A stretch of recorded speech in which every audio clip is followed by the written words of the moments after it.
Now let's make our circuit a little more interesting.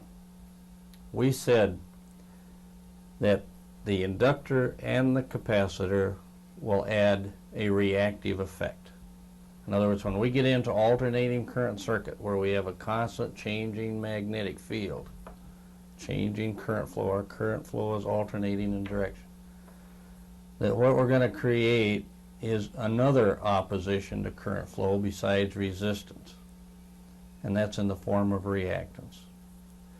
The symbol for reactance is in ohms. In other words, the symbol for reactance is X. The unit of measure is ohms. Now, we've talked about how the resistance in a circuit is measured in ohms. If we combine these two in the circuit, if we combine those two, if we add those two values to our circuit, we would have total opposition to current flow in an alternating current circuit, and that is impedance, and that is measured in ohms. So we're going to have reactance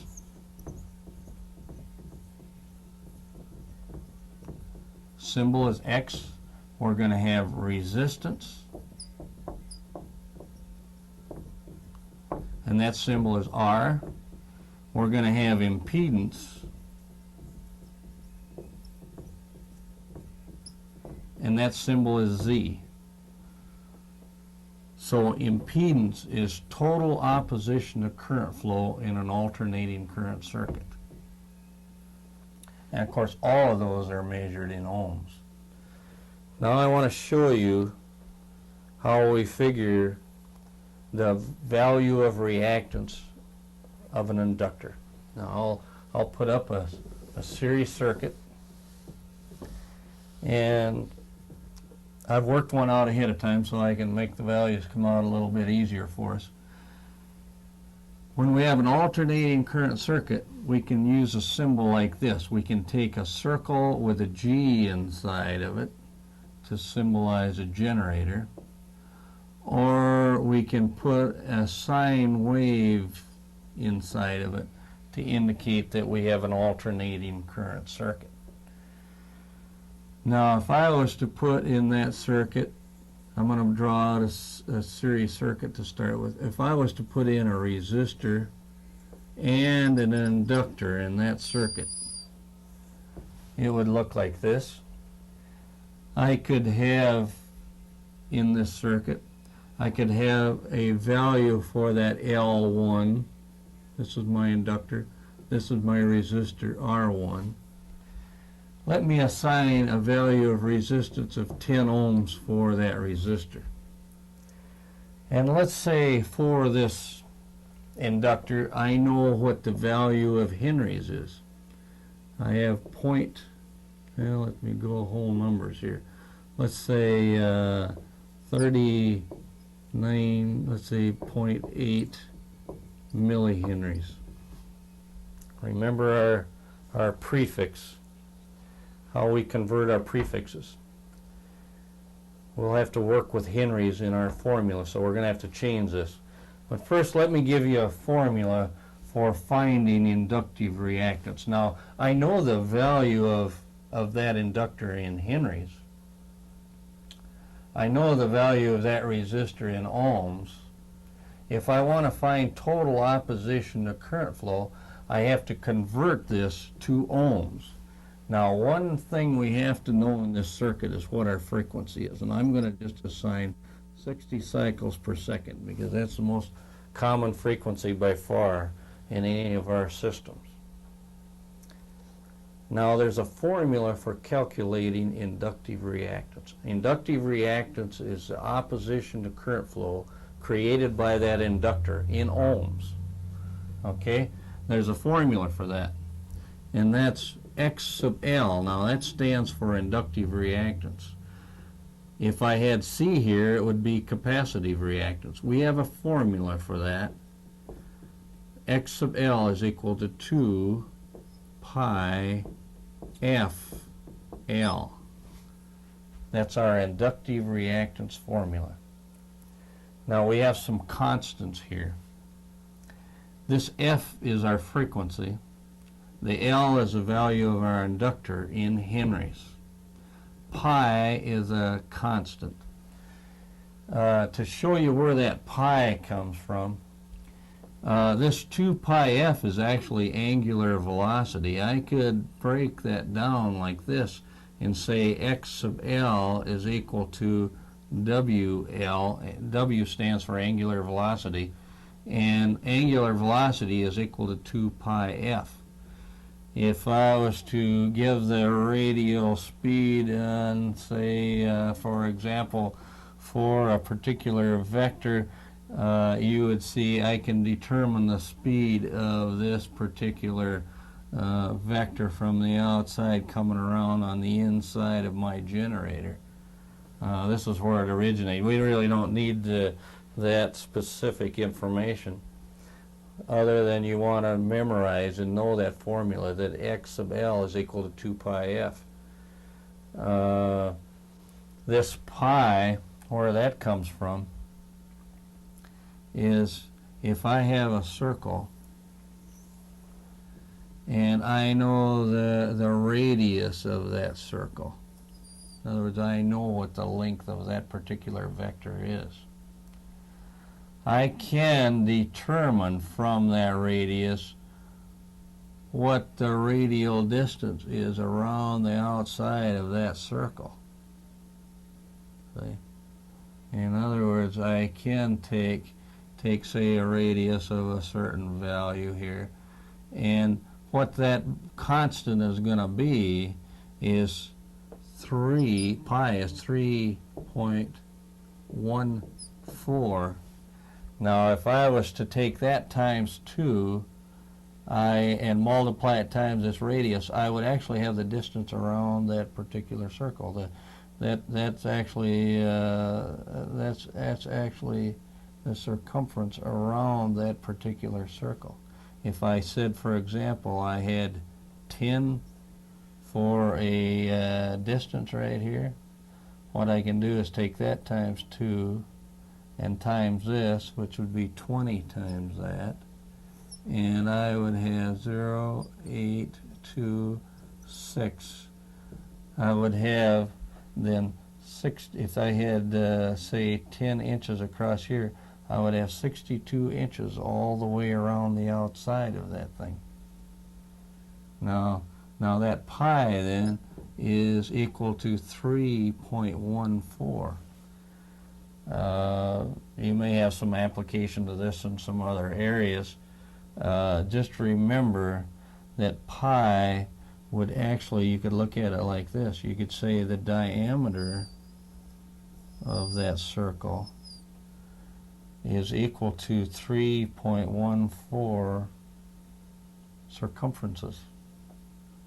However you want to apply that. There isn't too much application right now, other than our radial speed around the inside of a generator is going to determine, in other words, the rate of change we've got here is going to determine the amount of opposition to current flow we're going to have created by that inductor.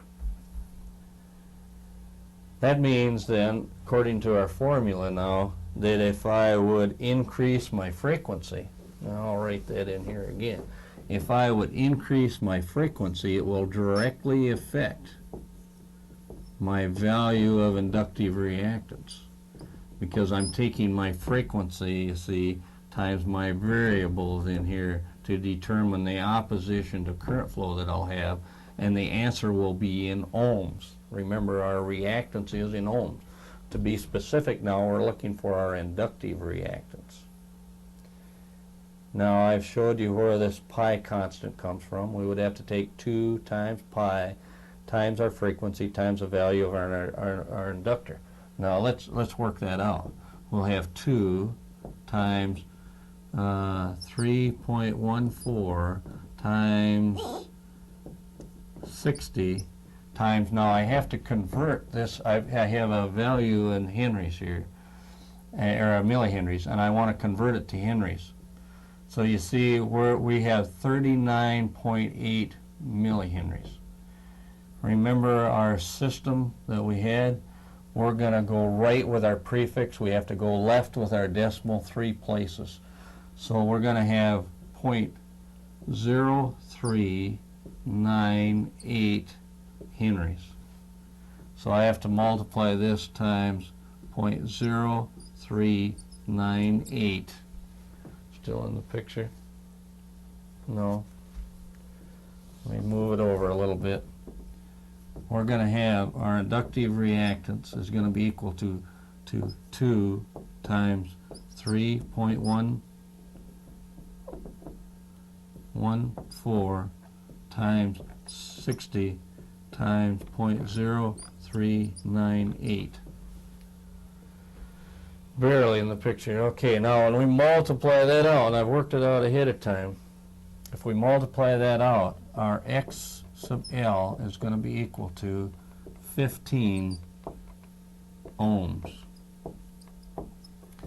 So my inductive reactance here now is equal to 15 ohms. Okay, now let's get rid of some of this. You want to make sure you know this. You have to know that. If I had a value in henries here, I've got to convert it. I have to find out what opposition to current flow in ohms that inductor is creating from that frequency. You see? Okay.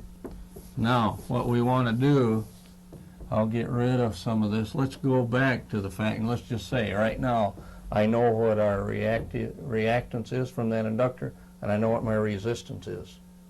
Okay? Now, we have to go back and remember how we treated opposition to current flow in series. You remember, in a series circuit, that voltage is additive, and our current is the same. Our resistance is additive, and our power is additive. Okay? You have to remember how you treat all of those variables in series. That isn't going to change now that we're into where we're dealing with resistance and reactance. Now, our effect of having an inductor in the circuit is this. Because this inductor opposes a change in the current flow, current flow in a purely inductive circuit will lag by 90 degrees. If I had nothing but an inductor in that circuit, my current's going to lag by 90 degrees. And in other words, if I have alternating current circuit and my applied voltage is changing at that rate, 60 cycles per second in this case, if I had only that inductor in the circuit, because an inductor tends to oppose a change in the current flow, then my current is going to lag behind 90 degrees. My current would look just like that. If this is my applied voltage and this is my current in that circuit, it would look just like that. Now, we've got resistance and reactance in that circuit. So what's going to happen, it's going to be somewhere between 0 and 90, and we would have to calculate this out to determine just how much of a lag it's going to be. We'll bring this out in a little bit. But because of the effect of that inductor in the circuit causing current to lag behind by 90 degrees, then we have to work that, anything that's additive here, we have to add it by the vector method, or right triangle. You'll see now we're going to get back into right triangles. You studied right triangles, now we're going to use them. If I had resistance in that circuit, you would see that, in other words, if I have resistance only in that circuit, you would see that if this is my alternating voltage, that my current would be right in phase with it. If I have an inductor, like I said, that creates a situation where it was purely inductive, it lags by 90, you see, I would have a situation that would look like this, where I would have an applied voltage, my current lags by 90. In other words, here's my applied voltage, and there's my current for my in a resistive circuit. When I have an inductive circuit, what's going to happen here, you see, is that my applied voltage is going to be ahead of my current. In other words, my current's going to lag behind 90 degrees. Now, when I have a resistor and a reactor in that circuit, it's going to be somewhere in between those two. And you'll see when we get to our right triangles that the angle of that I will be using in my right triangle will determine what my electrical degree displacement is going to be. Okay. Now let's go back to this. You can see the effect that inductor has got on my circuit. Now we said the current flow through there is going to be the same. Remember that in an alternating current circuit, when I have resistance and reactance, and they are in series, we said that if we had opposition to current flow, that we would add it when they're in series. Now, because it's a resistor and an inductor, we will add them, but we'll use the right triangle method to add them together. Okay. Now, I want to work with vectors, and the way we'll do this is that if I have, remember when we drew out our components, that if I had resistance, and I'll label that as R, and I had reactance, which is X. Now in this case, I've got a value which is greater, and my right triangle is going to look something like this. If I have a value of resistance which is 10 ohms, and I have a value of reactance over here which is equal to 15 ohms, to find my total opposition to current flow in that circuit, I'm going to have to use the vector method now to add them together. Now remember what our formula was for impedance, or for the hypotenuse of that right triangle. Now it's going to be the same as our impedance formula. The impedance formula is nothing more than the solution of a right triangle. Remember, in our right triangle, Z is equal to the square root of R squared plus X squared. Okay? If I plug in what I know about R, I'm going to have 10 squared plus 15 squared. That would be equal to then 10 times 10, which was 100, plus 15 times 15. Probably should know that, but I don't. Take 15 quantity squared, and that's 225. Add those together, I would have 325. Square root of 325 is equal to 325 square root is 18. Now, what we've got here is a value in ohms, and Z is total opposition to current flow in an alternating current circuit. So now, you see, we have for our Z 18 ohms. Now you can look at that as though that's your R sub T, if you will, or your total opposition to current flow. If I had, say for example, if with this situation, you see, with 18 ohms for my impedance, Z is equal to 18 ohms, and I have, say, a total voltage here of 36 volt, then what I would do, you see, I would take my Ohm's law formula, which states that I, or E, is equal to I times R, or E is equal to I times Z. You see, opposition to current flow, I'm replacing that R with Z. And down here to find my current, I would have to do the same thing.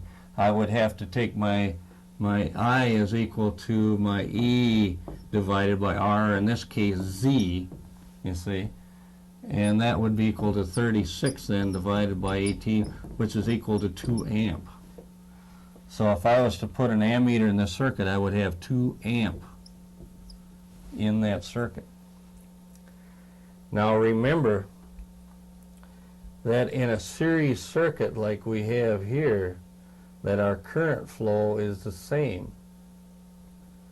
In other words, I've got 2 parameters known to me now on each of those 2 components. Now let me get rid of some of this and we'll work it out further here. We know from Ohm's law that E is equal to I times R. I can plug in other opposition to current flow and it'll still work for me. I can also say that E is equal to I times X in the case of my reactor.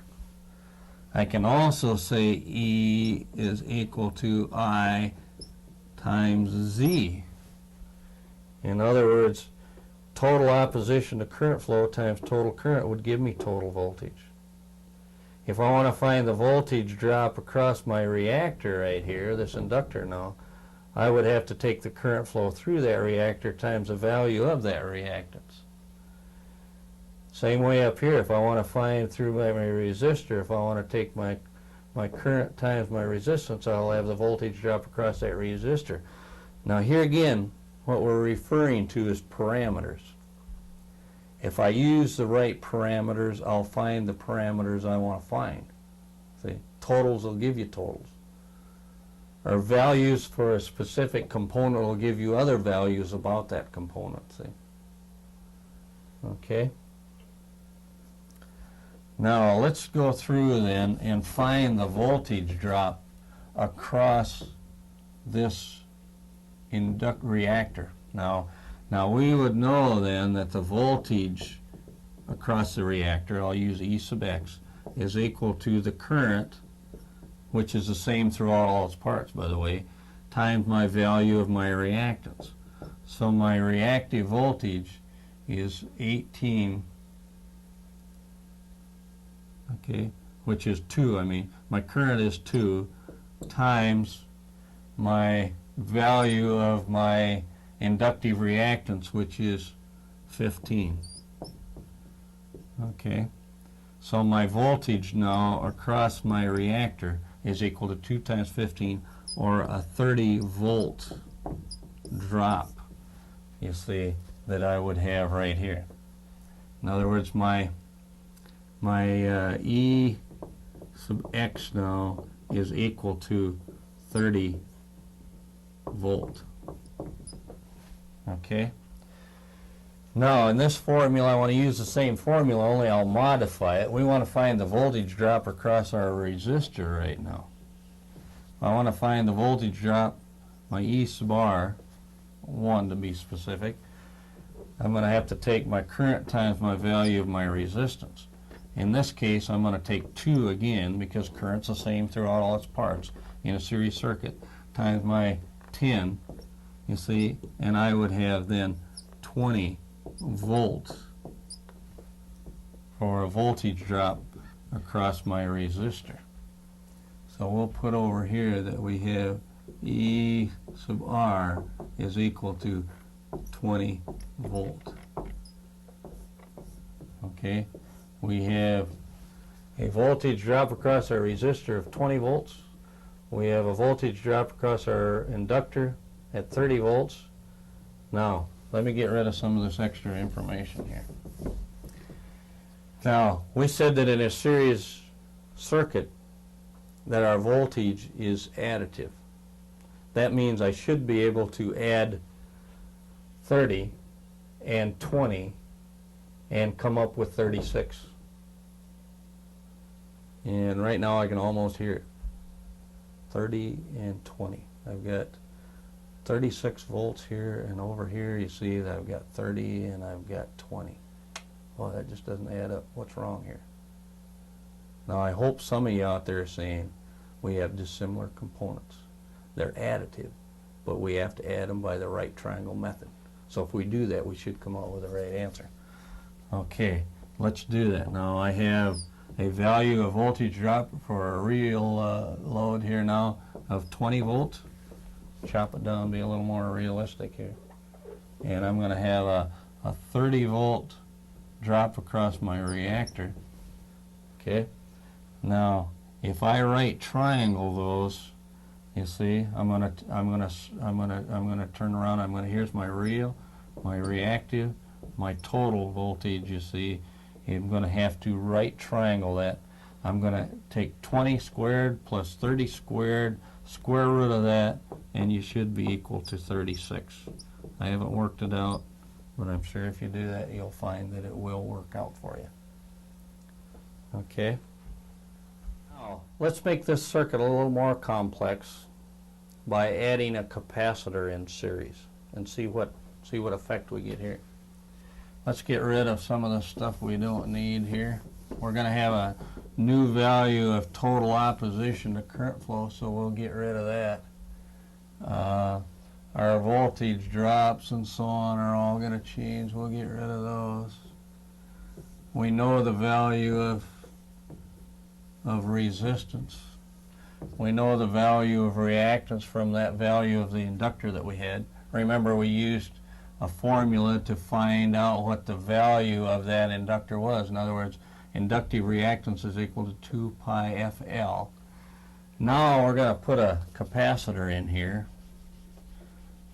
Value of current flow is going to change, so we'll get rid of that too. But we'll put a capacitor in here. Now I've worked this out ahead of time, so I won't have to take the time to be punching on the calculator here. But now we've got C1 here, and we'll put down a value for that C1 as 177 microfarads. Okay, now you remember now that we found with that inductor that we found out what the opposition to current flow was from that value in henries. Now we've got to turn around and do the same thing with that capacitor. We have to find out what opposition to current flow that would be. Now, we found the value of inductive reactance. Now we want capacitive reactance formula. And there, that's X sub C, and that answer will also be in ohms. The formula is actually the reciprocal. I'll have 1 over 2 pi F C in this case. So what I have to do is plug in 2, pi is a constant, remember pi is 3.14. There's 3.14 diameters around the outside of a circle, times the frequency, which is going to still be the same, times the value of my capacitor, and that's going to be in farads. Okay? To plug in those values now, I would have 1 then divided by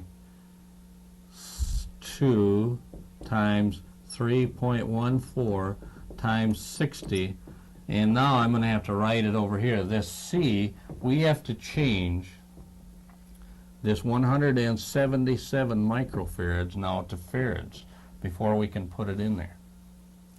So what it's going to be, you see, if I've got 177 microfarads, I'm going to move 2 places, 2 prefixes, I should say, to the right. I have to go 6 then decimal places to the left. So what I'm going to do is add 3 zeros, move to the left 6 decimal places. So what I have to do is multiply this times 0.000177. Okay. Now I've worked that out. If we do that, we will come out with X sub C then is equal to 15 ohms.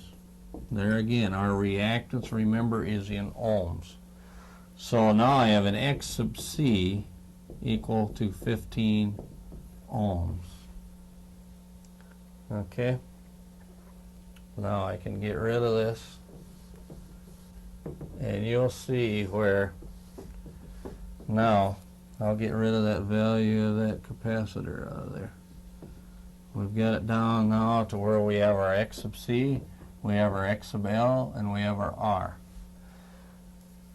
The specific formula for impedance, and this would be in a series circuit. Remember, this is series now. Our opposition to current flow is additive, but it's by the vector method. Now, remember that we talked about a capacitor causes current now to actually lead the voltage, where in an inductor the current lagged the voltage. In other words, the capacitor opposed a change in the voltage, and the inductor opposed a change in the current. You actually have an opposite effect of the two. In an alternating current circuit now, when I put a capacitor in there, you're going to see my current. If I had only in a capacitive circuit, my current would lead by 90 degrees because it opposes a change in the voltage now instead of the current. So with this capacitor, my current leads by 90. With my inductor, the current lags by 90. We have an opposite effect between those two. Now, if I was to vector diagram this out, I'm going to have a situation here where I'm going to have so much resistive load, I'm going to have so much inductive reactance, and I'm going to have so much capacitive reactance. Now we're solving this by the vector method, and so what you would see here is that if I would subtract these two from one another, whatever's left, now if one's greater, that's the one that I would use in my circuit. I would have to right triangle whatever's left with my resistor. But I made this come out to where they were equal to one another. That means if this is 15 ohms and the inductive reactance is 15 ohm, that one would cancel the other. And in so doing, the only opposition to current flow that I would have in that circuit would be, in other words, my R sub T now is 10 ohms. In a situation like that, my current now, you see, I'm going to take my, let's say my impedance. Be more specific, because we have an inductor and a capacitor and so on. Our total opposition to current flow is our impedance, so let's stick with that. Now we know then that our current is equal to our voltage divided by our impedance. In this case, you see I've got 36 volts divided by 10 ohms, which is our total opposition to current flow. The only thing we have in that circuit is our resistor. And if I do that, my current then is equal to 3.6 amps. 3.6 amps. Now you see, by adding that capacitor in that circuit, what's happened is that instead of my opposition to current flow being greater, it's less, because my capacitor canceled my inductor, and the only opposition to current flow I have is that resistance. That means then my opposition to current flow is lower, and that in turn creates more current flow in that circuit. Now there again you can see where my voltage drops. Now here they're additive as well. My voltage drops here would both be 54 volt, and then right triangle those or vector those out, you would see they would cancel. I would have my full voltage drop across my resistor. Okay. You remember I mentioned that we had a voltage drop across the two reactors that we had of 54 volt. You remember the current is the same, and that we know from Ohm's law that E is equal to I times R. Also I times X. Now what we did here was to multiply to find the voltage across our reactor, what we did was multiply the 3.6 times 15 in both cases, and we came up with a value of 54 volts. That would be now. So we had 54 volt drop across both of those reactors. Then we know that the opposition to current flow in series is additive. In the case of the components here, what we would have to do then is to vector them out. In this case, we would have had a voltage drop across our resistor, and then we would have had a voltage drop across our reactance, which would have then canceled itself, so that all we would have then is it's 36 volts across the resistor because the two reactors canceled themselves. Now I would like to also remind you the way we treated the different parameters in a series circuit. Remember that voltage was additive, and current is the same, and resistance is additive, and that power is additive. Now we're going to deal more with power when we get into the fourth year of the program. We'll get into power factor and that sort of thing. I like to leave it at this point, where if you can understand the series circuit as we deal with reactors and resistors, then it'll be easy for you when we get to power. Okay. Now you'll remember that the voltage was additive. Now when we have dissimilar components, we added them by the vector method or use the right triangle method. And the current's the same. Resistance, no, or in this case we would have to say opposition to current flow in the form of resistance and reactance is additive, and there again by the vector method. And then power, you'll see when we get into that we will also deal with power in the very same way.